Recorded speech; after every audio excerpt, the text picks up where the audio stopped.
Hello, this is Dr. Rebecca Wood, and I would like to welcome you to the Week 6 lecture.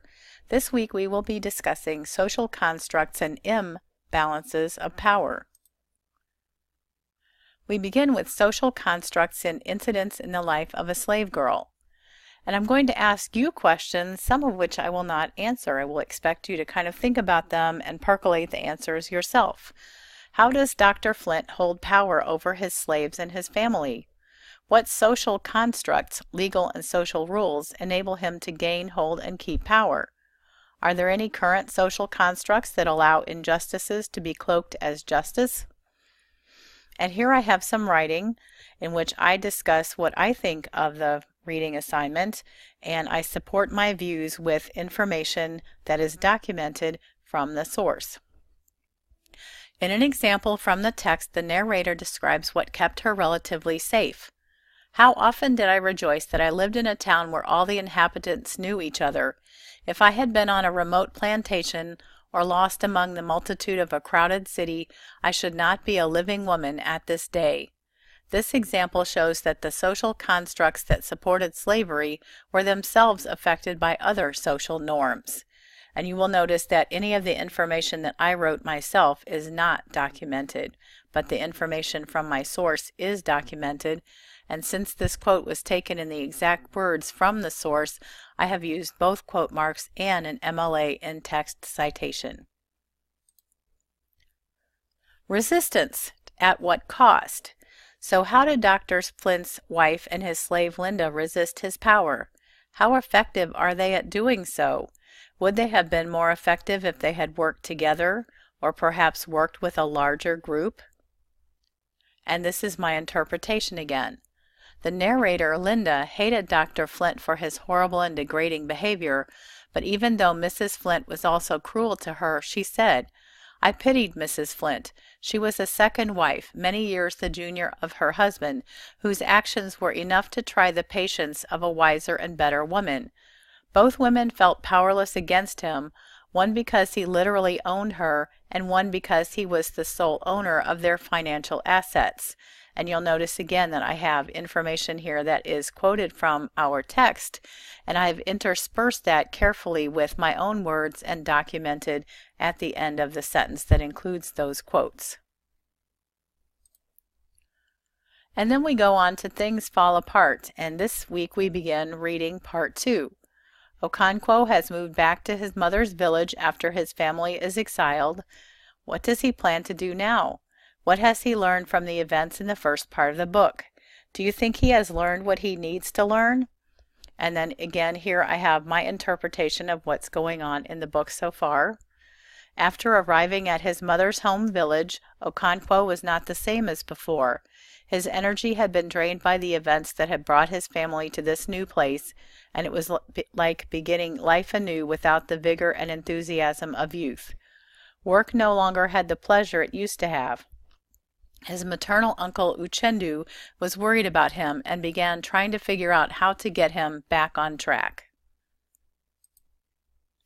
And so this book, Things Fall Apart, at this point especially, can make us think about power. What is power? Okonkwo has spent a great deal of his life trying to be unlike his father, who he saw as weak and a failure. Has Okonkwo been a powerful man before the tragedy that resulted in the exile of his family?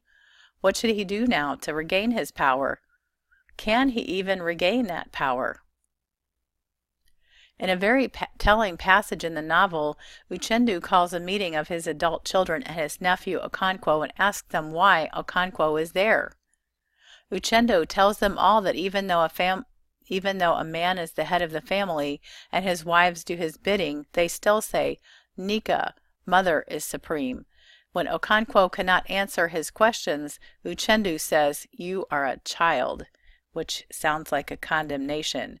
He tells Okonkwo, "Your duty is to comfort your wives and children and take them back to your fatherland after their exile ends." So what is falling apart in the novel? I mean, that's the title, but is it just Okonkwo or other things falling apart too? Because Okonkwo does certainly seem to be falling apart in this second half of the book. He's having a difficult time adjusting to his new home and he feels like a failure. And how does he handle these feelings when his entire culture is being threatened by the missionaries with their guns and churches? And then worst of all, Okonkwo's son Noya becomes captivated by the new religion. He was still deeply affected by the twins crying in the bush and the question of his foster brother who was killed. The new religion seemed to fill a void inside him to provide relief when the hymn poured into his parched soul. Noya's acceptance of the new religion brought by dangerous usurpers of the current order enraged Okonkwo when he found out about it. And think about his reaction and how he treated his son when he found out. And as we look forward to the next few weeks of this class and the ending, we have one more paper assignment. The Paper 2 assignment calls for a dual analysis of 2 literary works, one from one of our textbooks and one additional primary source as listed on the second page of the assignment sheet. For this paper, you will analyze appropriate portions of those works as related to 3 to 4 factors of your choice. For example, you could analyze Things Fall Apart in conjunction with Trevor Noah's book, Born a Crime. These are both books set in Africa, although in completely different countries and time periods. One is a novel while the other is an autobiography. Factors that could be analyzed include gender, power, and religion. Another possible example could be analyzing the poetry of Frances Ellen Watkins Harper in conjunction with that of Maya Angelou. These works could also be analyzed as they relate to gender, power, and religion, or you could come up with factors that interest you more. Please make sure to read both pages of the Paper 2 assignment for more details and for a list of suggested primary sources to use, along with one from our textbooks. And here are some documentation tips for Paper 2.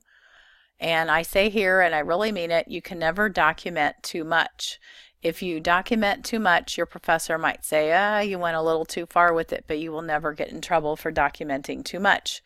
If you are using even one unfamiliar word from your source material, it requires both quote marks and an MLA in-text citation, such as the following example. Trevor Noah writes in his autobiography, quote mark, my relationship with my mom was like the relationship between a cop and a criminal in the movies, end quote, space, parentheses, citation, end parentheses, period. So this is how you would do a source that has no page numbers, but it does have an author's last name.